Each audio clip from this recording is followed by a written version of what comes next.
Hello, good evening. My name is Sydney Winston. I am an atheist activist out of Vancouver, Canada. And it is the evening time of the day right now, just gone 7 p.m.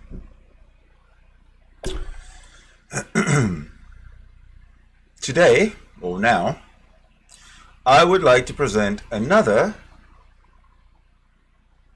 story, testimony, of a Christian who deconverted and is now not a Christian, an atheist, hopefully, because I haven't watched it. It's a short one.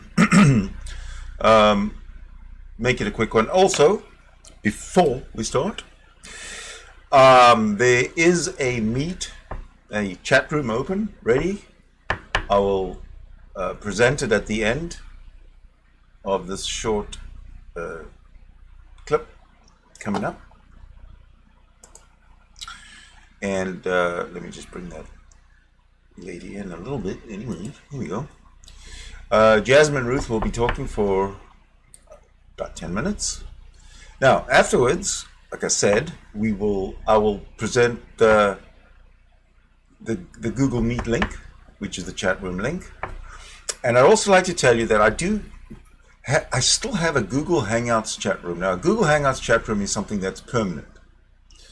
In other words, if you join that chat room, I've had it for years actually. If you join that chat room, there is nothing to do other than chat, type. But I can post the links to these shows. I guess I should do it right now. Well, there's no point. I haven't posted the link yet to the chat room, but I will. I'll post the link to the chat room. Join that chat room, and then I will get into the habit of posting the YouTube links or the stream links or whatever I've done into there. Especially when it's an open discussion, and you want to, and I want people to join in.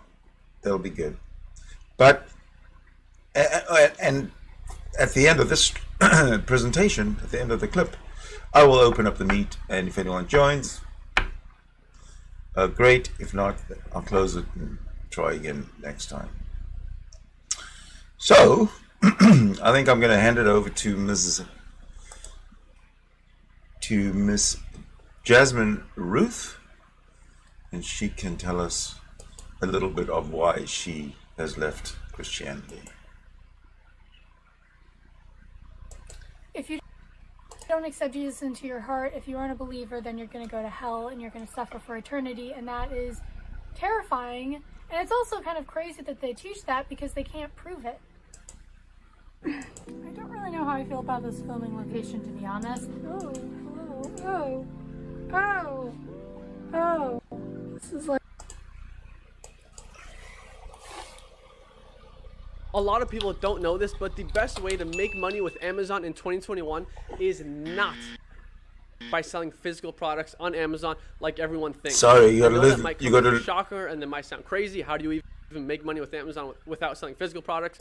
But last year, I'm sorry. You have to sit through my ads. Hopefully, not for any longer. There we go. Great pictures, but I wanted to briefly talk about my 40 questions for Christians video and the response to it. So my inspiration for making the video is pretty much staying up until 3 a.m. every single night, pondering the questions of the universe, filling up a whole document of just questions. It's hard when it's a matter of life or death, because in Christianity you're taught that if you don't accept Jesus into your heart, if you aren't a believer, then you're going to go to hell and you're going to suffer for eternity, and that is terrifying. And it's also kind of crazy that they teach that because they can't prove it. You could say, well, the Bible says so it must be true, but no one has experienced it. No one has experienced it and then come back to tell the story. Right now, I would label myself as an agnostic, and I was previously really scared of that title. I thought that meant evil, and that is essentially what you're taught in the Christian church, And here's the thing. Whenever you say things like that, whenever you say, oh, I experienced trauma in the church, and these people weren't loving and they weren't accepting of me. You have all of these Christians being like, oh man, why are these Christians that I've never met before messing it up for the rest of us? Let me tell you, they're not. I can only talk of my experience, and I think that while there are a lot of amazing Christians out there that are very intelligent and they just want to love people, I think that there are systematic failures that the church has accepted and regurgitated over the years that are just harmful, and people don't realize the harm that they're doing. A big one is mental health, you know? So a teenager going to an older person in the church, an elder, and saying, this is happening in my life, this is really scary, my father's abusive. The older person telling, you know, the abused, manipulated person that they need to forgive their abuser. And for so many psychological and mental health reasons, it doesn't work like that. And there's so much ignorance on that front. I'm just on the beginning of my faith deconstruction. I've been on this deconstruction for a while. I don't necessarily want to be guided just by a spirit that I feel. I have a very good imagination. I know that about myself. It does run through my mind. Is this just my imagination? I don't know. And I feel like I should be allowed to question. I should be allowed to read books written by authors from differing perspectives and still be able to defend my faith and still be able to believe it. If what Christians say are true, you know, that God is bigger than everything, that God is bigger than your doubt and bigger than your fear, I should be able to question. And an interesting response that I got. There, same again. I should be able to question. That's the I mentioned it before, but it's the continuous common denominator. It's a common denominator from all these people who have deconverted from Christianity. They've all started to think. They've all started to question, and they've opened their minds. And unsurprisingly, Jasmine Ruth is no different. Seems to be what's going on here? There seems to be a lag from YouTube. Yeah, hold on a second here. We have connection issues somewhere, somehow. Is it with me or is it with YouTube?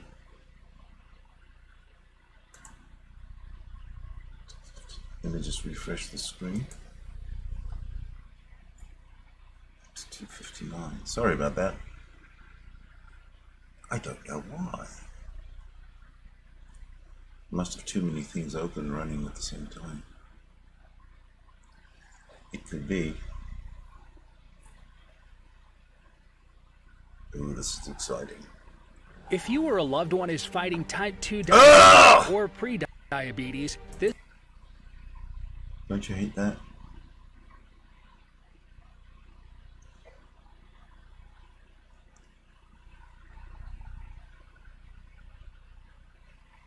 Skip ads, there we go.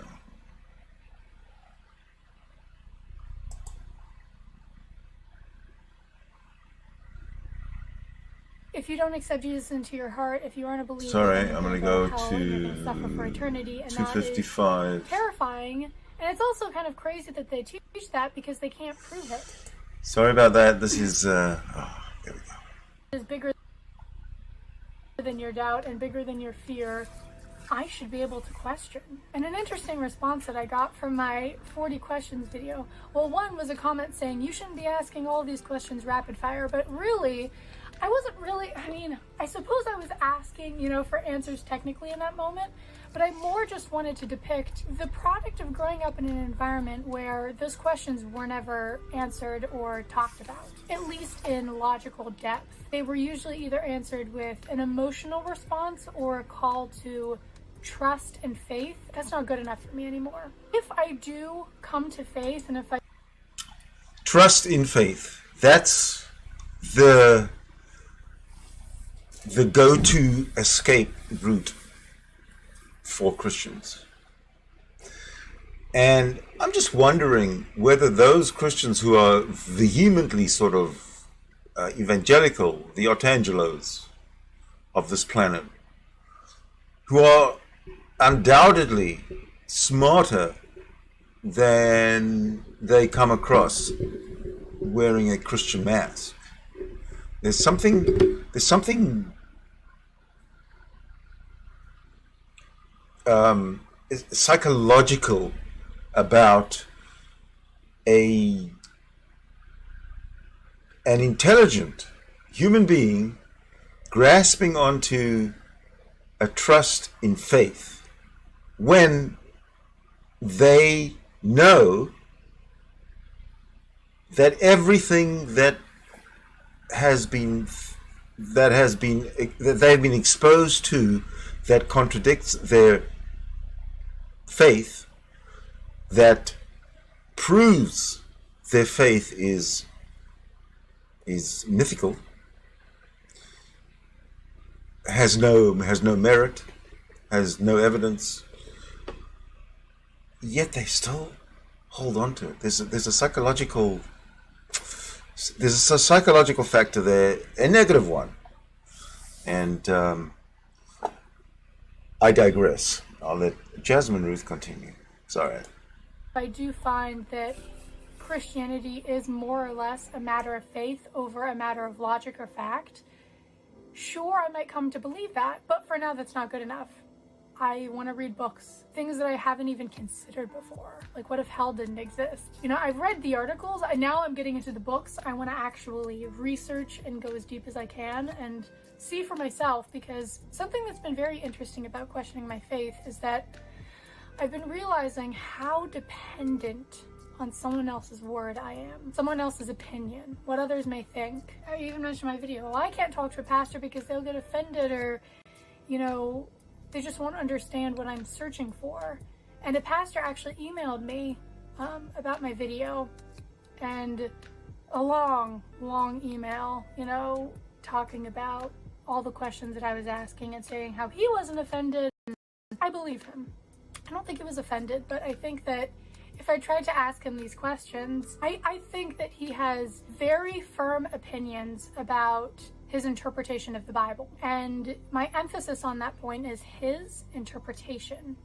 I think the Bible can be interpreted in many different ways, and I'm struggling with the idea that there's one solid truth, that there is one thing, like a set of rules that's right for everyone, no matter what the context. If you're the pastor who commented on that video or emailed me and you're watching this right now, just know that I received your email. I chose not to respond to it. I want this time to myself to research and to research perspectives that I'm very sure that that pastor would have strayed me away from. I think that's what's so amazing about this age of information or age of misinformation, is that we have so many resources. I can totally understand why Christians don't want to believe that the Bible might not have error, because that brings up a lot of issues. You know, what do you believe and what don't you believe? Is it cherry picking? Is it good analysis there, huh?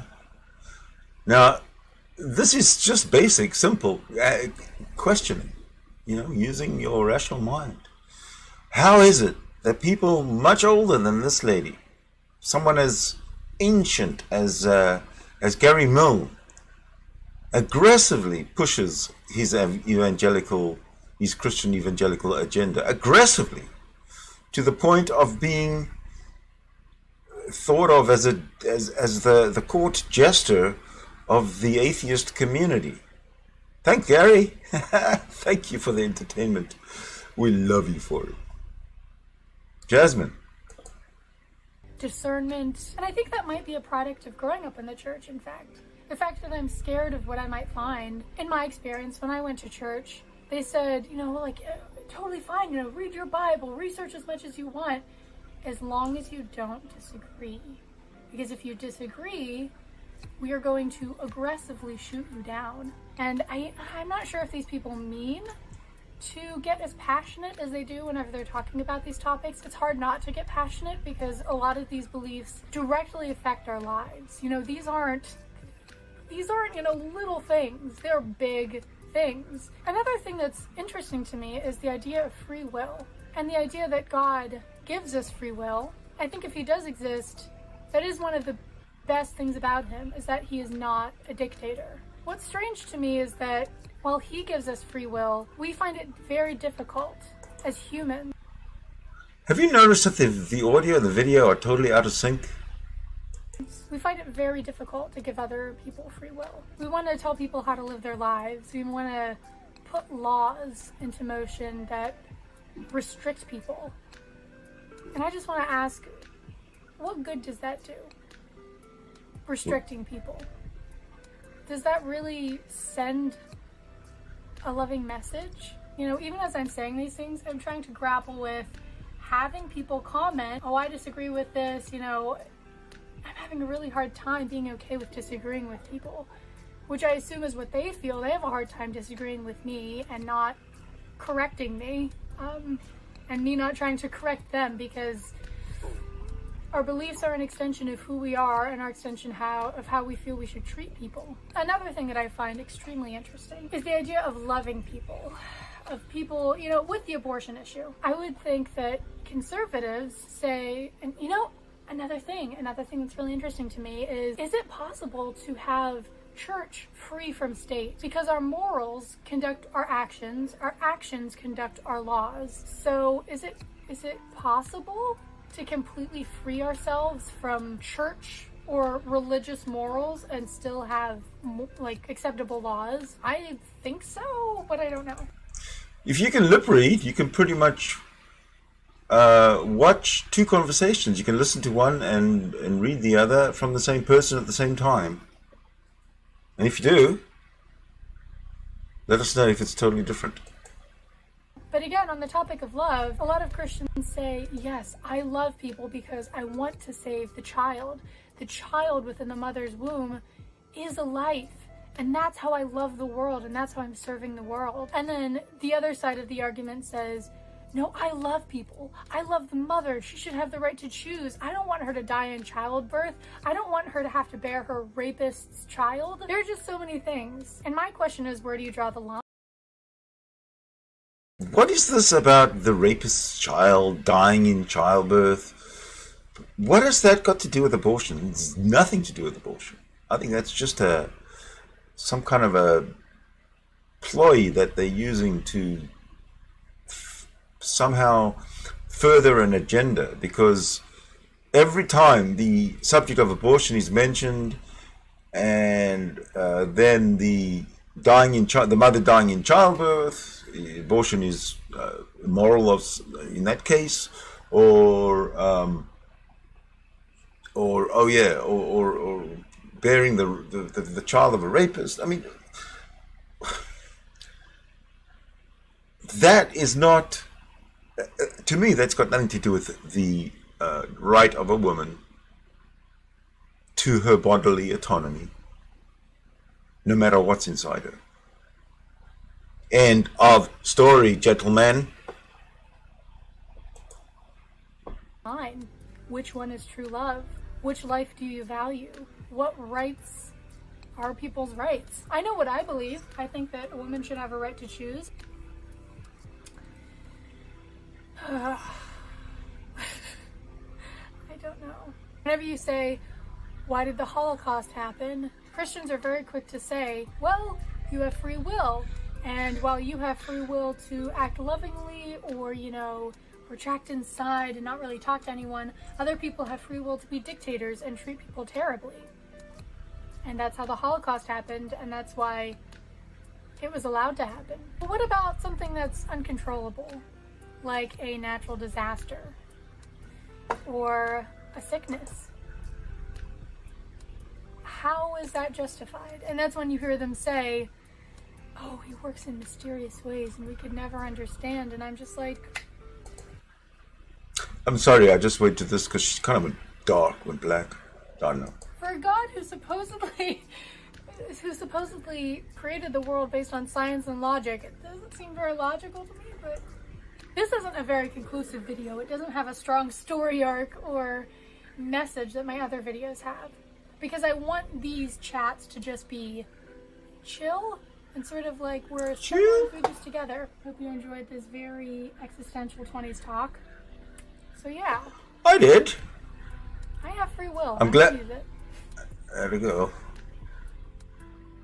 I think that's it. Yeah, that's it. Wow. Okay, so that was Jasmine's story. Now I got a whole bunch of stories lined up, and I would like people to join the chat who have stories. I think it's a very important. You know what I was thinking? You know what I was thinking? Hold on, let me bring this in here. Let me bring even. Yeah, do something different. There we go. I was thinking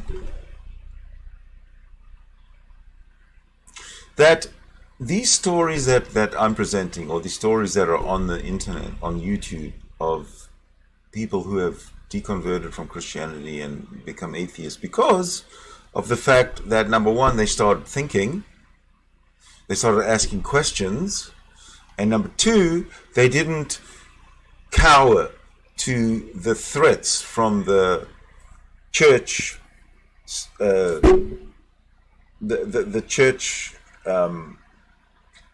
structure, the church infrastructure. They didn't cower to the threats from the church to destroy them and humiliate them and shun them and do all that kind of negative stuff. Like this lady said, you can read and study and research as much as you like, but you dare not question the veracity of the teachings of the church. Now, getting back to the chat. Well, there's one viewer I see right now. Hello. Thank you for joining. The link for the Hangout, the group, which anybody can join at any time, and basically they can write text messages, but also I will post relative links to these streams over there. So I'm not even going to bother opening up a room because obviously no one's going to join. So for this edition of Leaving Christianity from Faith to Faithless, I thank you for watching.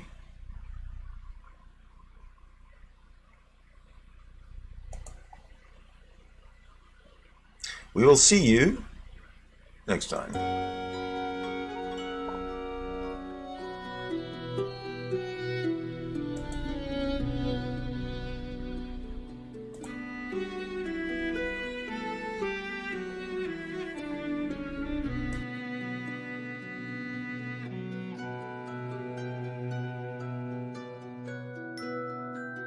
So, for this edition of Leaving Christianity from Faith to Faithless, I thank you for watching.